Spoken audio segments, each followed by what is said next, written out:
Welcome back to Hardball. President Ronald Reagan's unique ability to connect with people earned him the nickname the Great Communicator, of course. Well, now with newly discovered note cards collected by the Ronald Reagan Foundation, we get a window into that process of his. It turns out President Reagan kept index cards with famous sayings, inspirational phrases, even jokes, and he turned to those note cards for material whenever he's preparing for a presidential event or traveling what they call the rubber chicken circuit, going to political events when he was a young politician. They've been collected in a new book.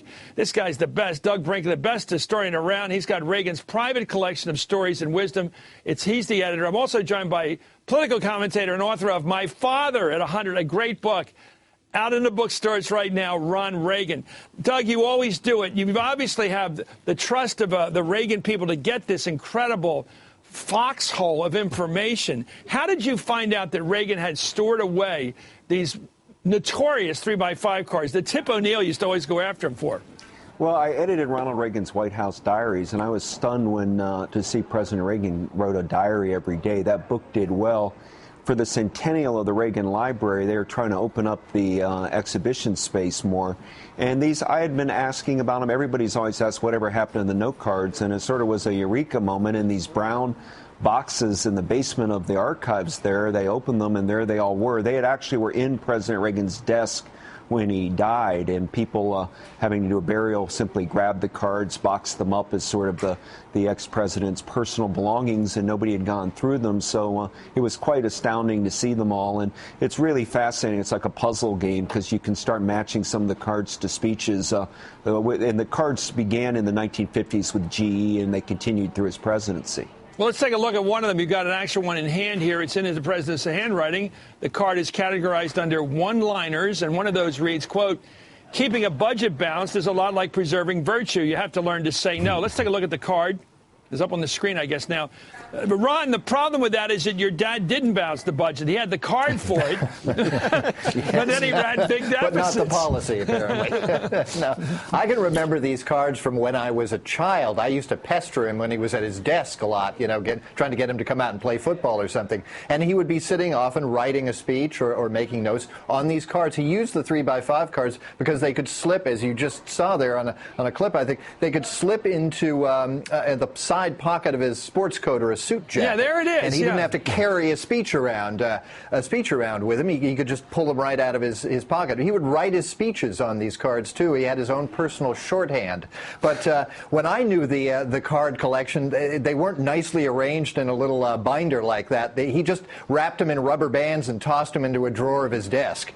And that's how I saw them. You know, he looked like a fast-draw cowboy there, the way he got those cards out of his side pocket. You see, Doug, he reached for them like it was his holster. My God. I've actually used it. It's sort of like ammunition that he had. I think over the years, you know, he'd read something he liked. It could be in a magazine or hear somebody tell him a joke and then keep recording them. And as Ron just accurately said, there was this book of them, but he also had a lot that he had in his desk just with rubber bands around them, stacks of them.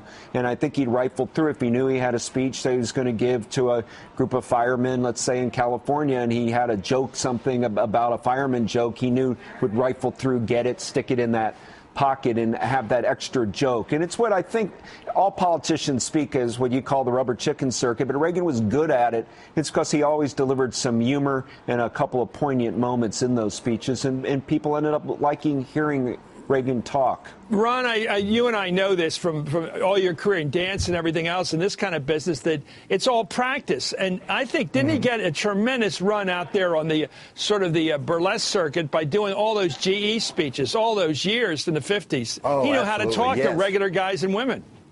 That's right. In all different sized rooms and all sort of different circumstances, he'd practice over and over again, and he honed what became ultimately the speech, which was his standard stump speech through much of his governorship and even into his presidency. Well, they always say in show business, it's easier to find a new audience than to find new material. So here is one of Reagan's note cards that Doug's dug up. It's on taxes. It reads, every time the government shifts to the left, the decimal point in taxes shifts to the right.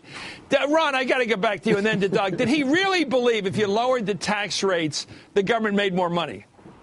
I really believed it. Honestly, I think he did. All evidence to the contrary, I know. Find me a time when that actually happened. But I think he believed somehow that that would happen.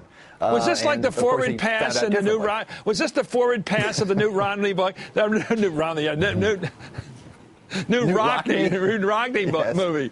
Let me go back to the Doug on that question. Did he believe these notes? And did he ever go further than that? The knock on him from the liberals was always he got so much depth in his ideology and his thinking and research, and then he stopped thinking and stopped researching. He liked that level of truth, like we're getting on these cards, but never wanted to go any further.